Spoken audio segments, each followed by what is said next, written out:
The profit motive, which drove Fudsy to accomplish so much, may bring out the evil as well as the good. Hello? Fudsy, old boy, I've got a great idea. Between us, we control 70% of the country's sales. Yeah, but... Quiet, let's see what's cooking. I smell trouble. We'll clean up. Terrific. We'll make millions. Millions we go. Quiet. Okay, Sam, it's a deal.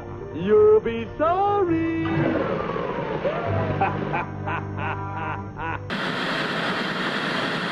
We are for the occupations. We occupy Oakland, occupy the stock exchange. We are against the occupations of Palestine, Haiti, and the other myriad of occupations in the world.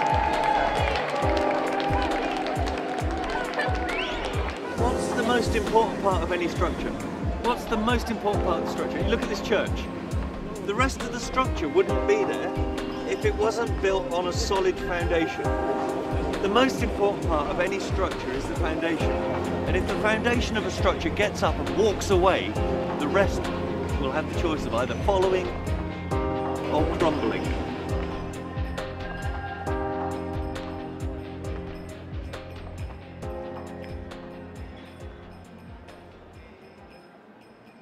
Taxes are going up, university fees going up. Let's bring the troops home from the war, have peace. Why waste money? We've got to become aware of the fact that we have generated, our forefathers up to us, have generated a position of instability that needs sorting out. We've got a massive debt, and instead of pointing the finger at each other and blaming each other for the state of the world, we can make things happen and we can stop things happening by the language that we use.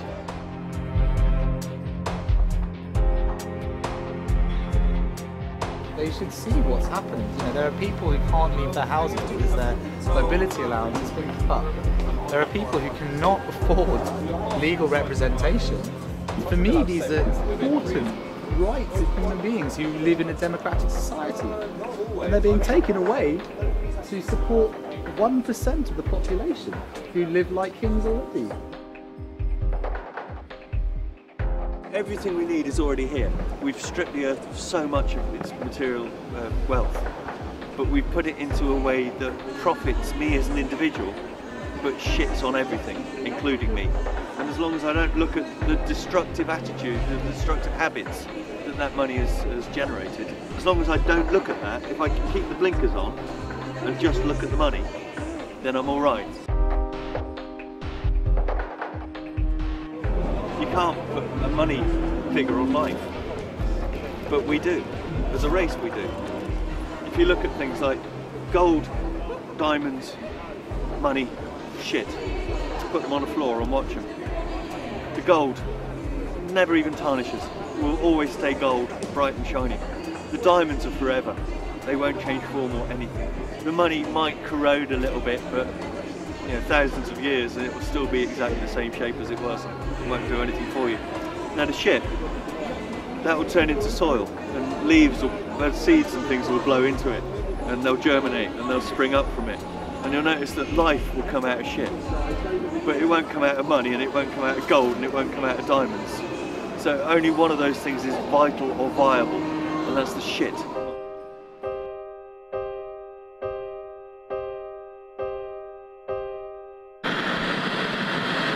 We are builders. Builders of new freedoms and more power for a new age. We stand on the edge of that new age even now. And the pioneering spirit, flowering in the air of freedom, will dream and build new ways to put electric power to work.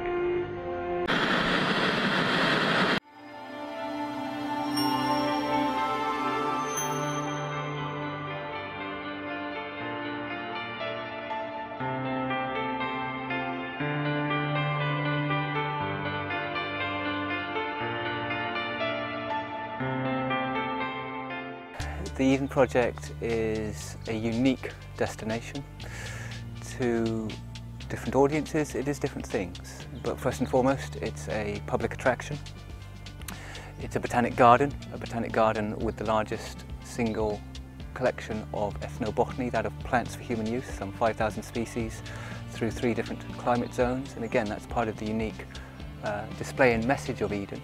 We have a temperate biome, the outside temperate landscape. We live in a temperate climate here in the UK.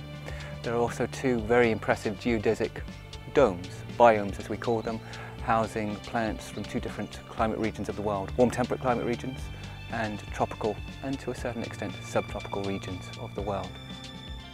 We are, it's a phrase that we've heard time and again, but no less true, we are living in very interesting, admittedly also exciting times. 31st of October apparently was the first time that this planet has 7 billion human beings living on it at any one moment. And if we're going to be able to not only allow the existing 7 billion, including ourselves, to have a happy, enjoyable life with the resources that we need for that, and allow that for the existing 7 billion, plus the expected population increase by 2050 that may take us to up to as many as 10 billion people on this planet, then practices and principles of sustainability have to be not just maintained, but augmented.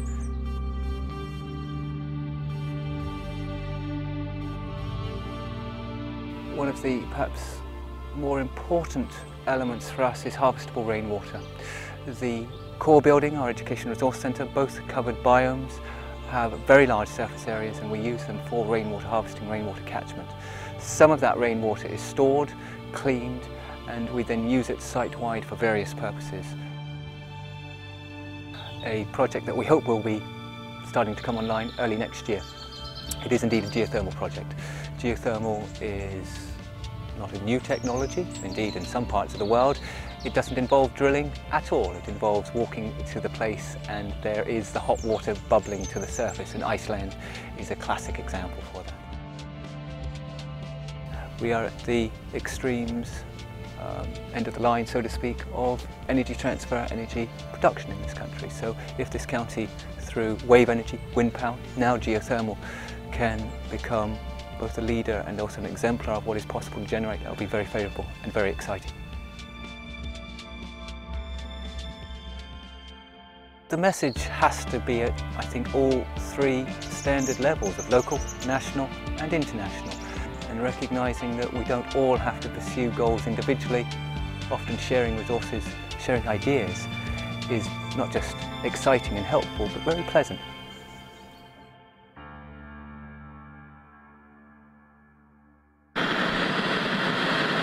Lower taxes. Higher taxes. Record employment. Unemployment. Peace. War. Highest wages. Lower pay. States' rights. Centralization of government. Whoa, stop! I've tried. I've listened to everybody. On TV and radio. I've read the papers and magazines. I've tried, but I'm still confused. Who's right? What's right? What should I believe? What are the facts? How can I tell? So the whole goal of an economy, of a society that runs very well, is to completely minimise this kind of inefficiency, this waiting around, this poverty, this presupposition that poor people should somehow be served less by society than the rich. Tens of thousands of kids that are dying every year because they can't get clean water. Regular people here, if you just look in Britain, that are being put out of work every day. Families that are hungry, children that are being abused, physically, emotionally, and just through neglect, and clinging on and holding some illusion over that life's okay, I'd say it's pretty chaotic at the moment. The Zeitgeist movement is a sort of global decentralized volunteer organization that tries to spread sustainable values, tries to educate people about what it means to live in a society that's actually sustainable, that literally can go on. At the moment we've got what people are starting to refer to as a multi-dimensional collapse. We're running out of a lot of different resources at the same time. Slowly we're running out of clean water, slowly our air is getting more polluted, slowly we're coming to the end of the hydrocarbon era. All of that is a product of the fact that we're at the moment unable to solve the problem unless it makes money. And there is no money to be made in being sustainable. If you just look for a moment at what the word economy means, it's about economising, isn't it? It's about doing things sensibly. It's about how we manage our resources. And at the moment we have this middleman, which is money, and that's the go-between that we use to manage our resources. A resource-based economy is about getting rid of that sort of corrupt, money middleman, and going directly to the resources and managing those intelligently but sustainably as well. To understand what you have, where you have it, and then to build a society that has open access, free life goods in the sense of the best healthcare possible, the best kind of housing, which means also that the housing is essentially free, that you can live anywhere, and free transport, free integrated transport. A human being is a human being, and it needs to be looked after in the best possible way, or you're going to create a very sick individual. People always say, well, in a system where everything's free, and where it's all homogenized and everything looks the same apparently, people will just be lazy. People don't do anything. And it's actually the other way around, isn't it? Because the more you do a job you hate, the more you're not interested in doing anything else when you get home. You just want to withdraw into yourself and do nothing, go to sleep, and hate the fact that you've spent most of your day, of which you have a limited number, in something that you have no emotional investment in, that you're only doing for the money. That's the only reason you do it, for the money. It's just a form of social control. We still live in the days of empire. Hard and fast stand by that. They just don't do it with the sword anymore. They do it with, they do it with money.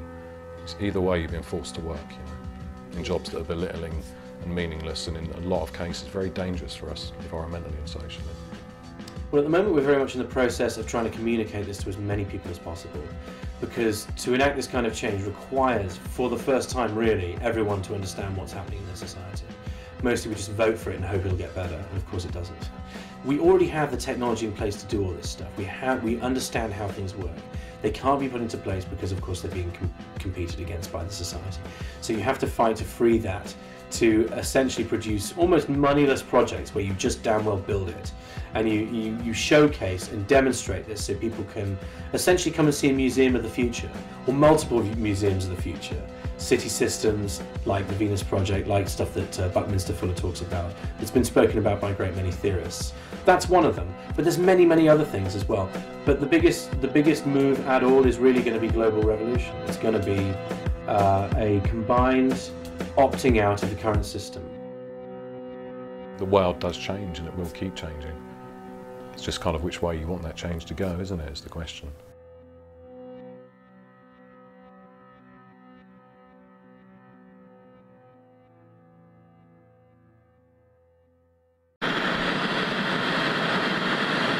Well, you said something about why worry now. I'm worrying all right. The continuing wastes of life and vitality present a serious problem. Sometimes a relatively small improvement can mean the difference between success and failure. The fires of frustration and discord are burning in every city. Ask yourself, is this the time to change? There are things to do. Learn responsibility, learn to work with people. And your life will be affected by it. You know this. Can we gamble when the stakes are so high? Now is the time to begin. Now is the time to begin.